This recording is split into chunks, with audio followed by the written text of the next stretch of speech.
आरक्षण द्यायला मी खंबीर आतापर्यंत दिलंय. 70% जास्त मराठी आरक्षणाला थोडेफार राहिले ते सगळ्यांना आरक्षण देतो. तुम्ही आत्महत्या करू नका. आणि याला जोडून दुसरं सांगतो की मराठा समाजाने गैरसमज पसरवतात लोक, त्याच्यावर विश्वास ठेवू नका. मी कुठंच कोणालाच पाठिंबा दिलेला नाही. राज्यात जो उमेदवार असेल या विधानसभेला कोणत्या पक्षाचा असून, आता उमेदवार म्हणलं काही राहिला का, सगळे आले त्याच्यात.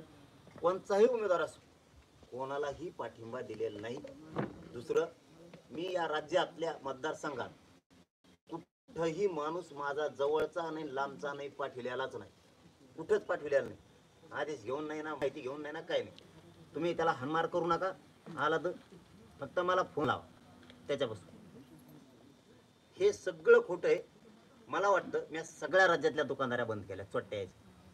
ह्या नवीन दुकानदाऱ्या सुरू केल्या दिसत माझ्या नावाखाली. नवीन दुकानदार आहेत. पाटलाने पाठीलं हे बघा फोटो, मी बघा त्याच्या संघटनेतला जवळचा आहे. तू फक्त माझ्याकडे रे, गेल्या गेलेलेच नाव कळालेत मला. तू फक्त माझ्याकडे अंतरवली ती, मग सांगू तुला कचका मा कसा असतो. पाटील कशाला रे, माय बाप आहे ती समाज, कशाला तिकडे वावर आहे का ना, शेण खान थोडं. एवढ्या मोठ्या मराठ्यांच्या एकजुटीवर कशाला शेण गो खाता.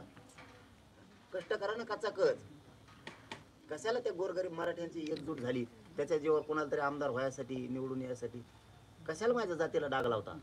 पाटील बोटांमुळे ते असेल ते तिकडे येतात आणि बोटां पण पाठवतोय का ना असं वाटतंय का. पाठवतेत बी.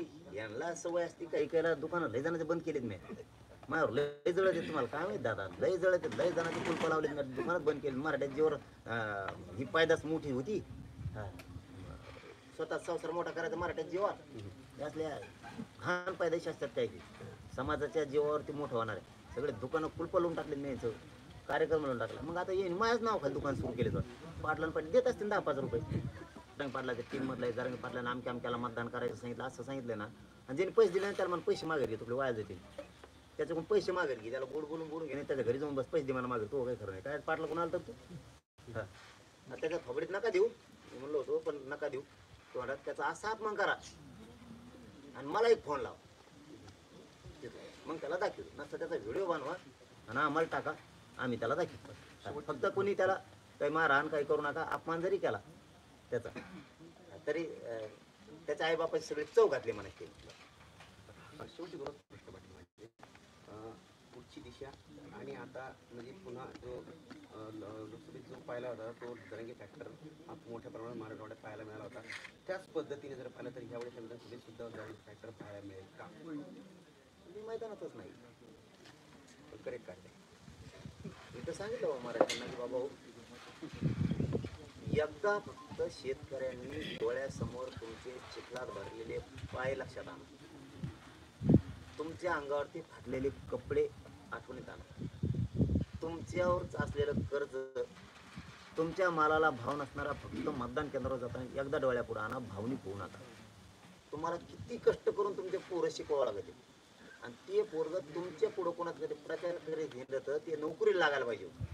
ती पोरगी नोकरीला लागायला पाहिजे होती. ती कशामुळं लागली नाही त्याच्यासाठी आरक्षण गरजेचं आहे. फक्त डोळ्यापुढे 10 सेकंदासाठी लेकरं आणा आणि जाताना फक्त लेकराला फोन करून विचारा आणि घरी असतील तर विचारा मी काय करू. माय नेत्याच्या बाजूने मतदान करू का पक्षाच्या बाजूने मतदान करू का तो आरक्षणाच्या बाजूने करू. जे तुमची पोरगी तुमचं पोरग सांगत ते करा, एवढीच माझी इच्छा आहे. पक्षात कोणत्याही राहा. तुम्ही जातीला मारू नका, स्वतःच्या लेकराचा अपमान करू नका. एकजुटीनं एक शिक्का चाला. मराठ्यांची ताकद दाखवा, पण लेकराला मात्र विसरू नका. मराठ्यांना राजकारणाची गरज नाही गरीबाला, आरक्षणाची गरज. तुम्हाला एक वैजापूरचं उदाहरण सांगतो मी. सांत्वन भेटीला यावले लगेच त्यावेळेस मला रस्त्यात भेटली. 2दा रिपीट केलं ती. यावेळेस तिचं प्रमाणपत्र निघालं. EMD झाली ती पोरगी. EMD 1% होती. EMD झाली. किती आनंद असेल. आता सोलापूरच्या आली मोबाईल माणसं. त्यांनी सांगितलं कॅम्प्युटर सायन्सला 3 पोरं गेले आमच्या आणि MBBS ला 6 गेले. मला हे करायचं मराठी आरक्षण.